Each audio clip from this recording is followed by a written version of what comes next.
guys, so welcome back again sa panibagong video na kung saan share ko sa inyo yung bagong online lending app na na-rate kamakailan lang. So ang ilan sa inyo ay maaaring napanood na to sa TV, pero sa mga hindi pa nakapanood, maaari nating sabay-sabay na panoorin dito sa aking channel. Okay, so lahat alam kong madaming nagbubunyi dahil dito. Okay, so eto na. Isang Chinese na nagpapatakbo ng isa umanong online lending scam ang inaresto ng NBI. Ang siste, binabantaan at sinisiraan umano ang mga biktima at nakukuha pa ng suspect ang kanilang contact sa pamamagitan ng isang cellphone app. Okay, before we proceed sa video na yon, nais ko lamang magpasalamat sa 1,300 subscribers natin as for now. So meron na tayong 19 videos din sa ating channel. Kasama na dito yung YouTube Shorts. It's all about cooking and traveling. So kung wala kayong idea kung ano yung lulutuin mo within that day, so maaari nyo siyang i-check. Okay, so sana magka-idea kayo sa mga lulutuin ninyo sa araw-araw. Matitikman ninyo ang batas ng isang api!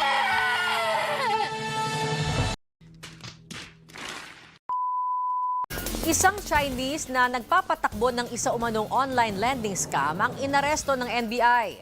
Ang siste, binabantaan at sinisiraan umano ang mga biktima at nakukuha pa ng suspect ang kanilang contact sa pamamagitan ng isang cellphone app. Nagpapatrol, Nico Bawa. Hop, taas kamay. NBI. Taas kamay. Sa bisa ng isang search warrant, pinasok ng NBI, NCR ang opisina ng lending app na 24H peso. Walang hawak ng keyboard. Isinumbong sa NBI na nagpapatakbo ng isang online lending scam ang kumpanyang ito. Kwento ni Mean na isang LGU employee, dinownload niya ang app ng kumpanya para makautang ng 3,500 pesos. Dapat itong bayaran sa loob ng 7 araw, pero 1,900 lang umano ang kanyang natanggap. Nakabayad naman po ako, ma'am. Kaya lang, hindi ko alam kung bakit pinagmumura na kami. Pinagmumura nila ako. Tapos, kung ano po sinabi sa akin. Ayan po yung pagdadalan daw ako ng kabaong. Nagulat na lang siya dahil sinisingil na pati ang kanyang mga kaanak at kaibigan. Sinira nila ako. Hindi po ako nakakatulog. Nagkaroon po ako ng phobia. Pati sa trabaho, mga kasama ko po, binigyan nila ng chat, text, ganun po. Yung sa mga kaibigan ko po, saka yung relative ko po. Arestado sa raid ang isang lalaking Chinese na nagpapatakbo umano ng online lending scam. Ayon sa NBI, may ginagamit na app ang sindikato na kayang basahin ang directory ng cellphone.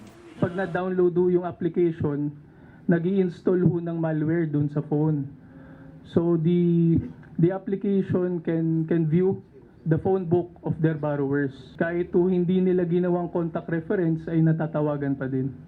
Naiengganyo umano nila ang mga biktima sa pagte-text ng alok ng madali ang utang. Mahigit 6 na pong cellphone at computer ang nabawi ng NBI sa opisina.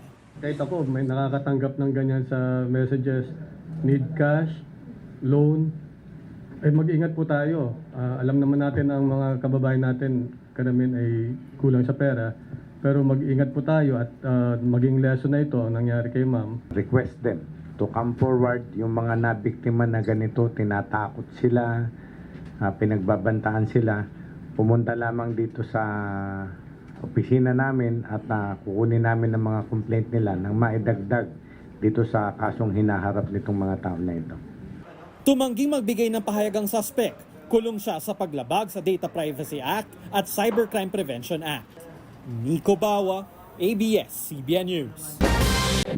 Okay guys, so makikita natin hindi pa rin natatanggal yung mga pananakot ng mga online lending app na yan. So ito yung 24H na lending app. Maswerte ka dahil tapos na yung paghihirap mo sa lending app na yan. Okay, so buti na lang na-rate sila. More raid to come sa mga online lending app na nanghaharas talaga. So hindi mapapalitan nung pagkatao mo yung 2,400, 2,500 na hiniram mo sa kanila. So buti na lang guys, meron talagang mga taong malakas ng loob na magsumbong pa rin sa ating kapulisan para matigil yung ganitong mga gawain ng mga online lending company. So inaasahan natin na sana marami pang mga online lending app na ma-raid. Okay, so meron na yatang 2 online lending app na na-raid kamakailan lang. So hindi ko lang alam yung isa kasi hindi ko mahanap kung anong online lending ba yon. Okay, so sa mga hindi pa nakapag-subscribe guys, please subscribe sa ating channel and click the notification bell para updated ka sa bagong upload natin. And see you again next time guys. Bye!